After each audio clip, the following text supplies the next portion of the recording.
दोस्तों जय हिंद, वंदे मातरम। दोस्तों एक बार फिर से आप सभी लोगों का मेरे इस YouTube channel government scheme Ram में तहे दिल से स्वागत है। दोस्तों आज हम बात करते हैं जो भी पेंशन होती है, वृद्धावस्था या विधवा पेंशन या दिव्यांग पेंशन। दोस्तों इस पहली बार ये विधवा पेंशन धारकों लाभार्थियों के साथ ऐसा हुआ है कि जितने भी देखा जाए तो कम से कम 50% विधवा महिलाओं की पेंशन उनके खाते में धनराशि प्राप्त नहीं हुई है।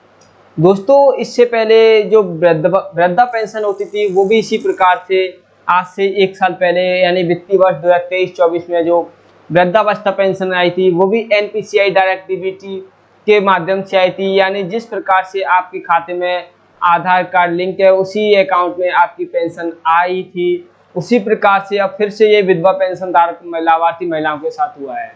दोस्तों उस समय भी वृद्धा पेंशन धारक काफी परेशान हुए थे। अगर किसी का दूसरा खाता डीबीटी के माध्यम से एक्टिव था तो उनकी पेंशन एनपीसीआई एक्टिव थी तो उनकी पेंशन की धनराशि जो थी दूसरे खाते में ट्रांसफर हो गई थी। तो उनको ये पता करने में काफी मुश्किलें आई थी कि उनकी पेंशन आखिरकार गई कहाँ। अगर ब्लॉक के चक्कर लगाते हैं तो वहां से बता दिया जाता है कि आपकी पेंशन आपके खाते में सफलतापूर्वक स्थानांतरित कर दी गई है, लेकिन अगर किस खाते में की गई है तो आप पता लगाइए कि आपके कितने खाते हैं, एक खाता है, 2 खाते हैं। इसके लिए आपको आधार लिंक बेस खाते को चेक कराना होगा। अगर बहुत सारे लाभार्थी वृद्धा ऐसे होते हैं कि उनको ये नहीं पता होता कि उनके कितने खाते हैं, तो जैसे उनको काफी सारी परेशानियां होती हैं। दोस्तों इसी प्रकार से अब विधवा महिलाओं के साथ ये फिर सरकार की तरफ से कर दिया गया है कि उनके भी जो भी आधार लिंक अकाउंट में उनकी विधवा पेंशन की धनराशि डायरेक्ट ट्रांसफर की गई है। दोस्तों इससे काफी सारी महिलाओं को मुसीबत परेशानी का सामना करना पड़ेगा। अगर देखा जाए तो किसी भी गांव में चले जाइए तो वहां पर कम से कम 40% महिलाओं की धनराशि उनके खाते में प्राप्त नहीं हुई, क्योंकि विधवा महिलाओं की पेंशन की धनराशि उनका एक ही अकाउंट है। अगर उनका कोई दूसरा अकाउंट नहीं है, अगर दूसरा अकाउंट नहीं है तो फर्स्ट अकाउंट में उनकी एनपीसीआई एक्टिव नहीं है और दूसरा अकाउंट कोई उनका है नहीं, तो जिसके कारण उनका जो भी पेमेंट था जो ट्रांजैक्शन यूआईडी के द्वारा नॉट एलिजिबल करके रिजेक्ट कर दिया है। दोस्तों उनको धनराशि प्राप्त करने के लिए अगर उनकी धनराशि प्राप्त उनके खाते में नहीं आई है तो उनको ये पेंशन चाहिए, तो उनको अपना दूसरा खाता या फिर उसी अकाउंट में एनपीसीआई एक्टिव करानी होगी।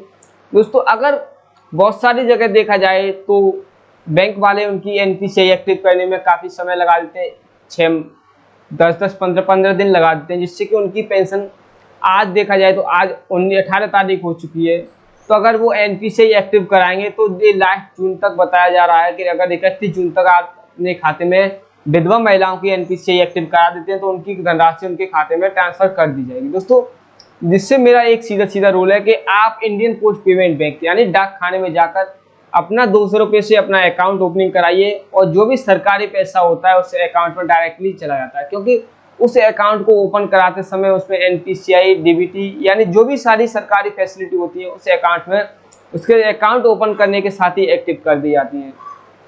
जैसे अदर बैंकों में देखा जाए तो ये सर्विसें उनकी डीएक्टिवेट रहती हैं। अगर वहां पे जाके आप एप्लीकेशन देते हो तो भी एप्लीकेशन देने के बाद ही वो सर्विस एक्टिवेट की जाती है। दोस्तों ये बहुत ही विधवा महिलाओं के साथ बहुत ही गलत हुआ है इस बार, क्योंकि उनकी पेंशन उनके खाते में प्राप्त नहीं है। अगर देखा जाए तो सरकार ने बहुत ही अच्छा किया है, कहते हैं कि एक बार आप परेशानी झेलो उसके बाद में आपको कोई परेशानी नहीं होगी।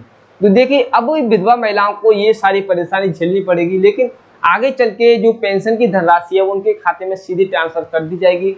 अगर उनको पेंशन निकालने के लिए अपने बैंक में जाने की भी आवश्यकता नहीं होगी। ये पेंशन उनके गाँव में भी बीसी सखी के माध्यम से उनकी पेंशन की धनराशि उनके निकाली जा सकेगी। अगर उनके खाते में एनपीसीआई एक्टिव नहीं है तो उनकी पेंशन की धनराशि बीसी सखी के माध्यम से निकाली नहीं जा सकती है।